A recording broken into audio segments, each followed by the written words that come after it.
Ok, aqui estamos para mais uma entrevista para Uvas e Personalidades. Hoje uma figura de destaque, possivelmente todos os conhecem, muitos dos alunos de faculdade conhecem o meu entrevistado, mas principalmente pela voz, vocês já vão ver. Célio Guimarães. Célio, obrigado por teres vindo ao meu programa, tá? Para quem não te conhece, para além da voz, quem está atrás da voz? Quem é Célio Guimarães? Bom, primeiramente quero agradecer a você, né, João, por ter me convidado a participar e por ter preparado esse cenário lindo aqui de Guaratuba. Olha, eu fico muito lisonjeado com o convite. E parece ser uma pergunta fácil de responder, né? Quem é você? Aí eu comecei a refletir isso já na estrada. Eu falei, será que ele vai perguntar quem eu sou? Mas quem eu sou?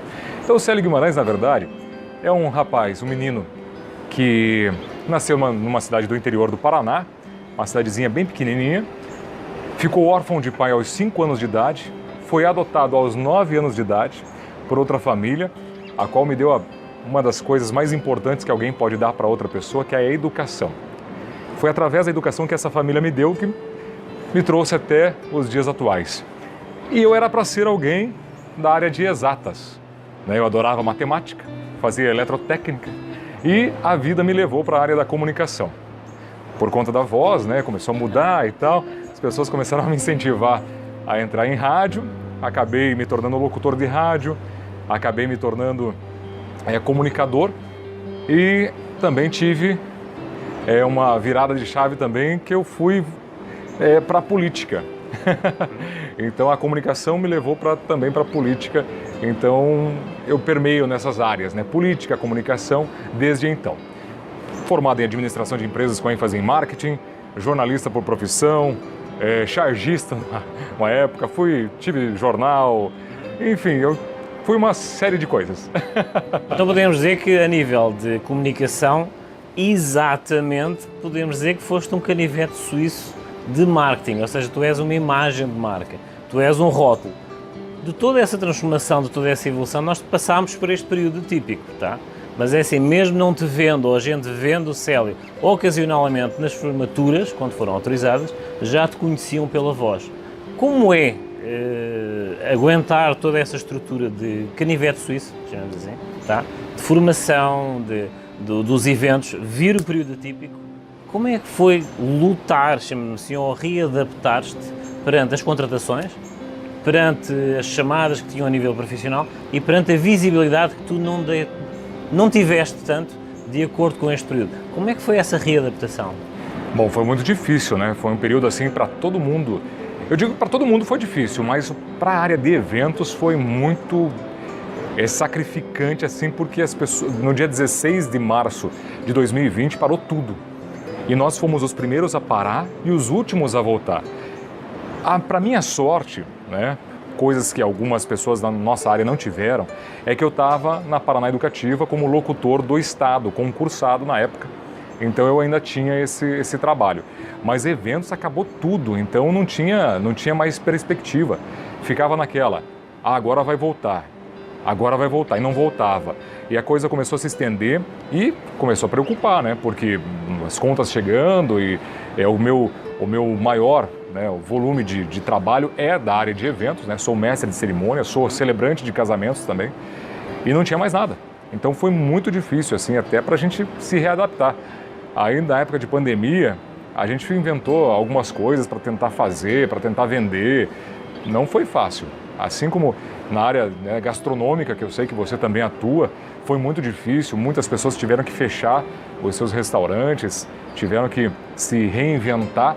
Mas é difícil se reinventar de uma hora para outra, né? Você tirar um coelho da cartola da noite para o dia para você ganhar dinheiro.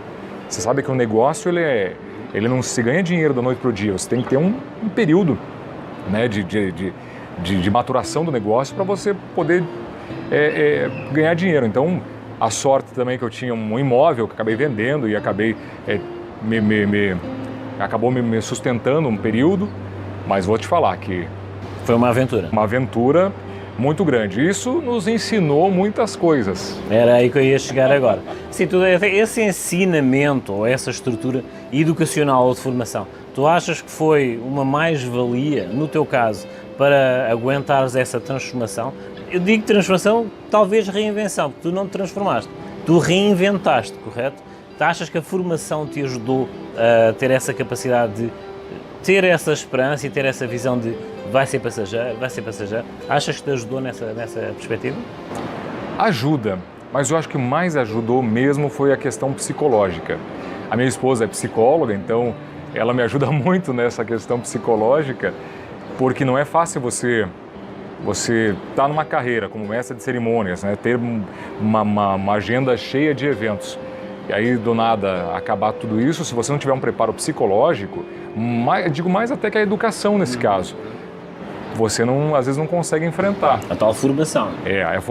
A formação sim é importante, mas a preparação psicológica e aí essa cultura psicológica de ter serenidade, de ter tranquilidade para esperar as coisas se acalmarem, para dizer assim, não está tudo perdido. Se a gente tem saúde, se a gente tem condições de fazer outras coisas, a gente pode passar por essa. Após essa fase, podemos dizer que todos os eventos ou todos aqueles contratantes estavam em stand-by? Tu sentiste alguma avalanche agora para querer a tua presença novamente? Sentiste essa avalanche? Sim. Eu fiz alguns eventos durante a pandemia que eram aquelas lives e tal, só que não era um volume muito grande, né, quanto eu tinha. Mas depois, esse ano, começou no final do 2021, né? No final de 2021, início de 2021, a demanda estava reprimida, então muitas formaturas que ficaram 2 anos, até 3 anos sem ter formatura, aí veio tudo esse ano. Então, desde o dia 8 de janeiro desse ano até recentemente, eu estava fazendo formaturas ainda que eram formaturas de muito tempo atrás. Então, eu trabalhava muito. Graças a Deus, né? Tudo deu certo e aí eu consegui uma agenda bem lotada esse ano. Espero que continue assim ano que vem. Um pormenor, tu és a imagem de marca das formaturas. Podemos dizer que és a imagem de marca, ou seja, o evento começa com a tua voz, permanece com a tua presença e finaliza com a tua presença e voz. Ou seja, há uma transição, porque o primeiro é a familiaridade, não tem? É a abertura, depois é a sequência do evento e depois finaliza, exatamente, com a voz e com a postura e com a imagem do Célio Guimarães. Como é que tu sentes, uma pergunta, achas que já viste formatura, comunicação, marketing, de alguma forma tu já te viste entre os formandos? Eu já me formei, então... Exatamente, mas nessa perspectiva, tu já te viste nos formandos? Já. Eu inclusive, quando eu me formei, a empresa de formaturas que fez minha formatura, posteriormente eu vim fazer formatura para eles. E naquele momento eu fazia poucos eventos. Porque eu morei a maior parte da minha vida na cidade da Lapa, não sei se você conhece, uma cidade histórica linda, recomendo vocês visitarem, recomendo você visitar. É uma cidade histórica, tem uma história a nível Brasil assim, muito interessante. Então eu vivi a maior parte da minha vida ali. Mas desde 2004, 2005 eu vinha para Curitiba fazer eventos. Então, mas não eram grandes, não era um grande volume.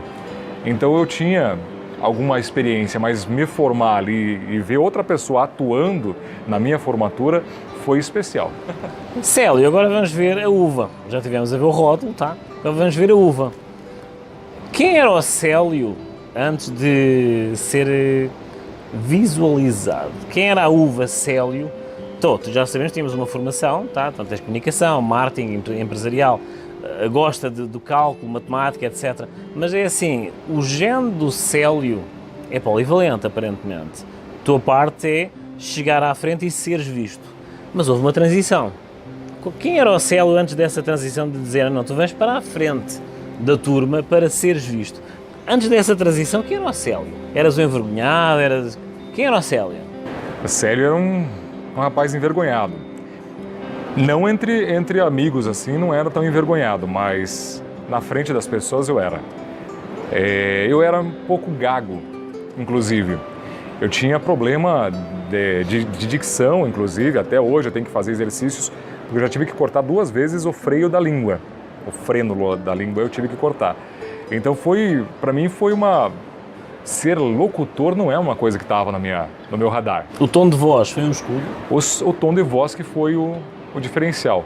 As pessoas viram eu com 16 anos com a voz diferente e hoje mesmo, se eu falo com qualquer pessoa que não me conhece, ela já pergunta, você é locutor? Mas assim, não era uma coisa que estava no meu radar. Tanto é que fui incentivado, primeira vez que eu fiz um teste de locução, o meu avaliador falou assim, não serve para isso, ele tem voz, mas não serve para isso. Eu falei, é isso mesmo que eu queria ouvir, não quero saber de ser locutor. Mas depois eu fiz mais um teste na rádio, assim, incentivado por outra amiga e tal. Aí eu falei, mas quer saber? Eu vou ver qual que é ser locutor. Comecei um mosquitinho me mordeu ali, da comunicação. E aí acabei gostando, fiz um curso de oratória antes disso, oratória de locução aqui em Curitiba. A minha pergunta seria se tu eras daquelas pessoas que faziam o laboratório frente ao espelho. Fazias isso também? Eu não fiz muito, eu fui mais para a prática, Okay. eu sou muito da prática, né? Então eu falei assim, eu quero fazer, eu sou muito assim, eu vou fazer, como que faz? Mas o como que faz eu já estou fazendo. Então eu fiz o curso de locução e oratória, já fui pro rádio com uma fita demo, já gostaram, me contrataram, mas não foi fácil. Nos primeiros momentos na rádio foi difícil, eu errava um monte. Nossa, e aí outra transição. Rádio e muitos locutores são tímidos, muitos locutores, muitos entrevistadores são tímidos, muitos jornalistas atores são tímidos. Aí, para sair de trás do rádio e ir para frente do palco, foi outra transição. No começo, eu tremia as pernas, porque começaram a me convidar. Eu era locutor, vamos convidar ele para apresentar algum evento. Mas, João, eu tremia minhas pernas, tremia literalmente. Então foram alguns eventos até eu me ficar confortável na frente das câmeras e na frente do público, foi uma longa caminhada. Tu fazes lembrar, sabes o quê? Assim, um vinho em reserva. E vou-te explicar porque assim, nós com a idade vamos amadurecendo, mas eu acho que o produtor não quer abrir a barrica para engarrafar. Diz assim, não, vamos amansá-lo no termo de vamos conservá-lo para ser, quando se abrir, ter uma maturidade e uma experiência de fermentação, de educação, daquela troca de experiência, porque o vinho ao fermentado tem em barrica, tem aquela troca, entendes? Vai perdendo acidez, vai puxando tanino da barrica, mas enquanto mais tempo permanecer numa barrica nova, a madeira vai-lhe dando aquela estrutura, vai amadurecendo, vai envelhecendo, mas com um estilo muito próprio, com uma personalidade muito própria. Tu és um vinho reserva, tá?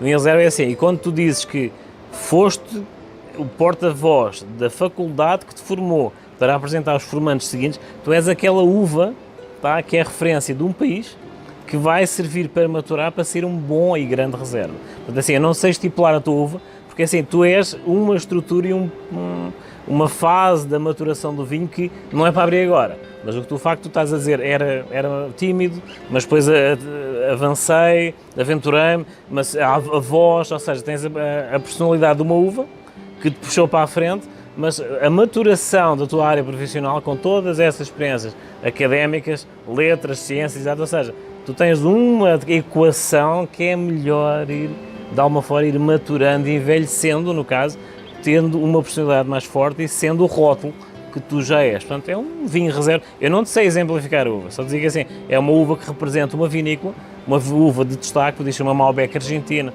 podia ser uma Tanat uruguaia, podia ser uma Carmenère chilena, ou seja, não, tu és aquela uva distinta da faculdade que eles não querem abrir já.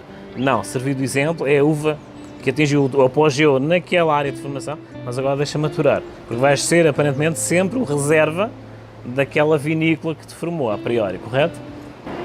Acho que sim. Você resumiu justamente isso.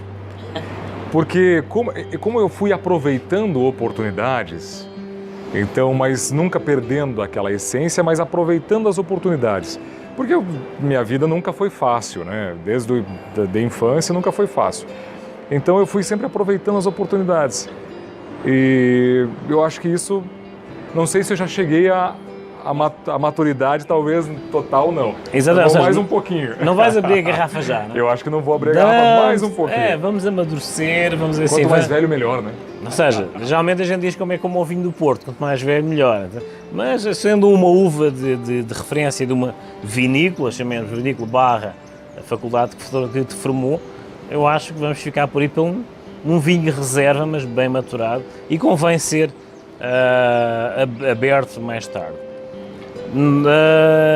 Uma das perguntas que eu costumo fazer, e tu deves ter de certeza, estando na comunicação, qual é a frase ou livro que te acompanha de uma forma regular para te incentivar no teu dia-a-dia?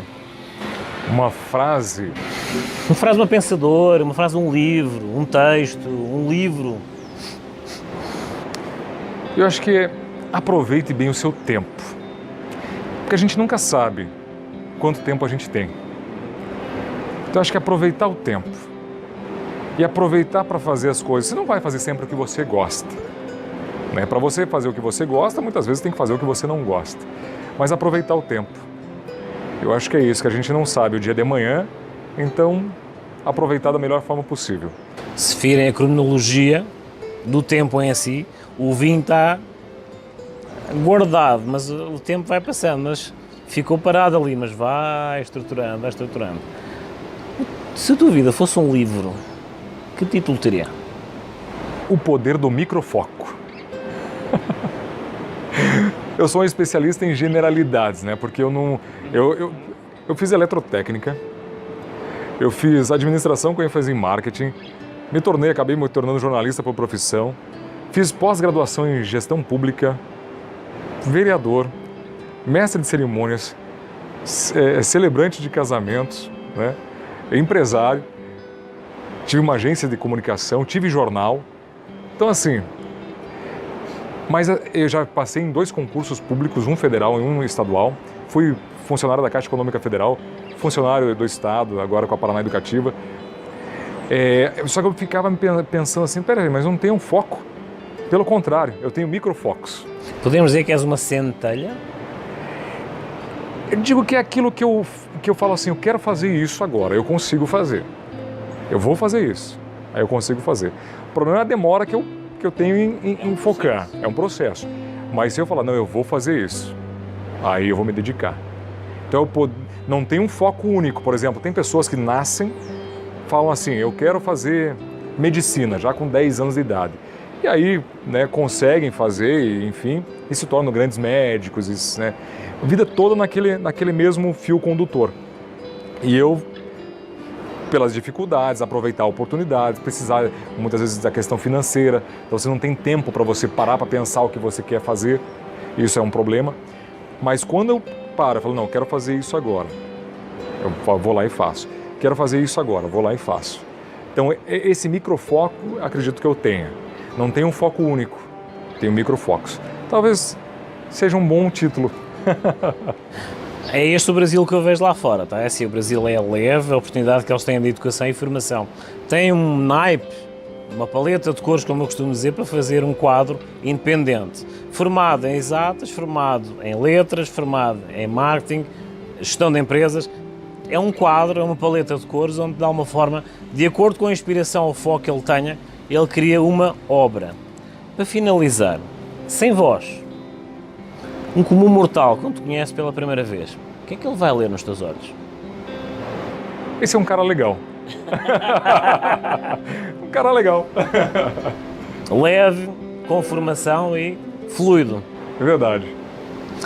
Célio Guimarães foi o nosso convidado hoje, com uma paleta de cores, um mestre de cerimónias, um mestre também em várias áreas de disciplina, e lá está, é o Brasil que se quer ver lá fora, que eu tenho todo o orgulho de mostrar, porque eles receberam bem, mas eu também quero mostrar lá fora este verdadeiro Brasil. É um mestre de cerimónias, com várias formações em várias áreas, com uma perspectiva diferente e um plano de perspectiva diferente do Brasil lá para fora e vice-versa.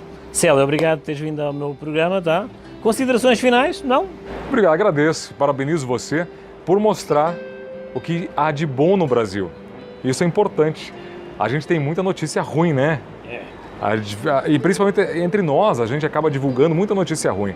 Mas você está fazendo um trabalho sensacional, que é divulgar o Brasil bom, o lado bom do Brasil lá para fora. Então o Brasil é lindo, o Brasil é maravilhoso.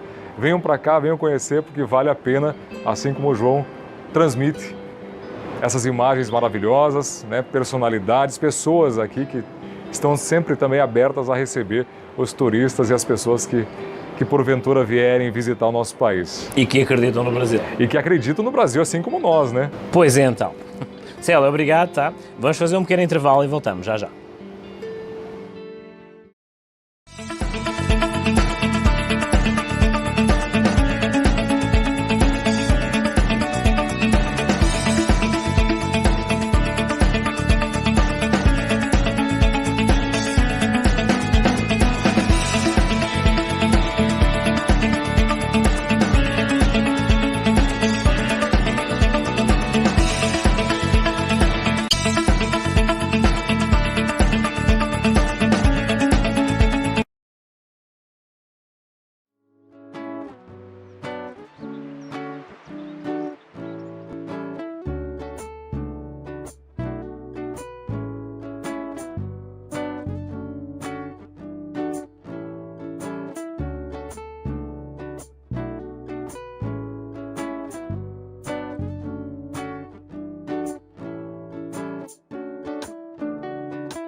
Alô, João Farrapa! E aí, meu amigo, tudo bem?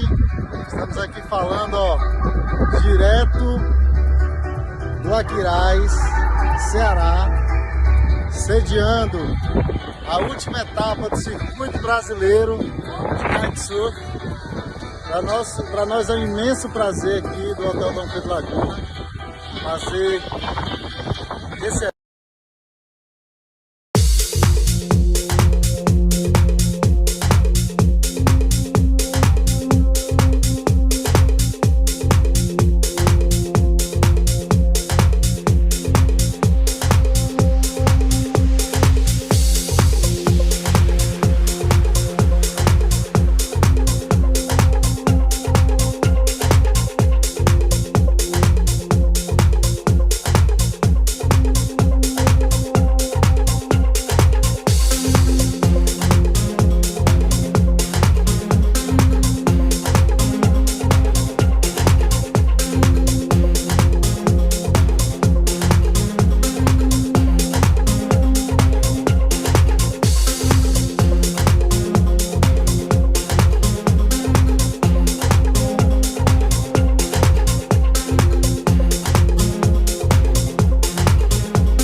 Agora então vamos para um bloco diferenciado. Então vamos ter a passagem da captação de imagens que nos foram cedidas após o evento de exposição na sala Francis Bacon, ali no Museu Egípcio. Algumas declarações da curadora do museu, Dona Cida Demarchi, após e em explicação do que foi e o que estava a ser a exposição de Manuel Barata, um artista português, e em relevo aquela captação de imagens das obras de uma determinada fusão, digamos assim, artística, da comemoração dos 40 anos de carreira de Manuel Barata, como já comentei, artista plástico português. Estendemos então os nossos agradecimentos à artista plástica Lucélia de Roque, os agradecimentos pelo facto do convite de ser feito, mas não foi possível nós estarmos presentes na exposição, exatamente por uma questão de sobrecarga de agendamentos que tínhamos nesse período. Então, os nossos agradecimentos à artista plástica, Lucélia de Roque, e também à possibilidade de passar aqui no programa Uvas e Personalidades este diferencial e os comentários da curadora do museu, Dona Cida Demarchi, após e em explicação o que foi a exposição de Manuel Barata, um artista plástico português, e os seus 40 anos de carreira. Acompanhem.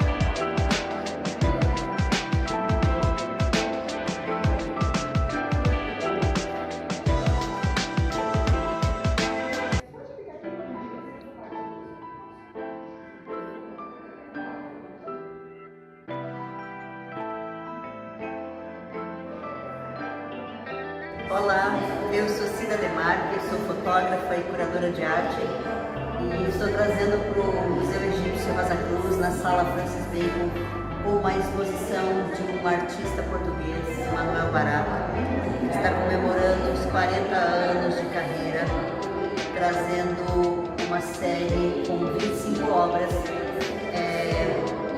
de uma série chamada Cosmos and Beyond 3. É uma série de obras abstratas que busca retratar o conflito da alma humana, onde ele vai passear pelo conflito das tonalidades e pelo conflito das formas, dos riscos que vão buscar formas confusas e às vezes confusas, às vezes objetivas, sobre as cores. São obras muito instigantes, muito interessantes e que causam impressões e interpretações as mais diversas possíveis. São obras que trazem são obras muito complexas e que estão ao mesmo tempo ao alcance de todas as pessoas, porque cada um, com a sua capacidade de reflexão, vai ter autonomia para fazer a sua interpretação. Então, eu convido a todos que possam estar durante o mês de dezembro e todo o mês de janeiro de 2020